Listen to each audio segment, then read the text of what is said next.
Arestado pong isang lalaki sa Navotas matapos mahulihan ng improvised na baril. Nahaharap po siya sa reklamong paglabag sa election gun ban at illegal possession of firearms.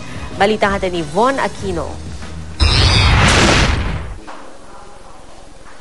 Arestado ang lalaking ito matapos mahulihan ng isang improvised na baril sa tapat ng San Roque Market sa Tangos, Navotas City kaninang madaling araw. Ayon sa Navotas Police, maraming insidente na ng pang-hold up ang nagaganap sa lugar. Yung po doon, very rampant na hold upan doon, may mga report, no? Nagko-conduct sila ng surveillance.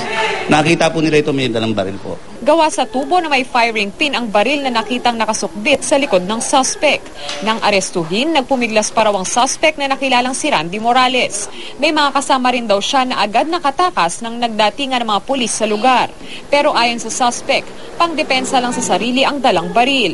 Hindi rin daw niya alam na may election gun ban. Sa lugar namin, ma'am, laganap po ang hold upper, ma'am. Kumbaga, pinoprotektahan ko lang po yung asawa ko dahil sa pinagbabantang siyang hold upin, ma'am. Kaya ganun po. Pero ma'am, wala pong intensyon na ganun po ako, ma'am.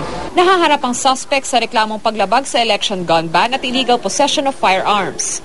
Von Aquino, GMA News.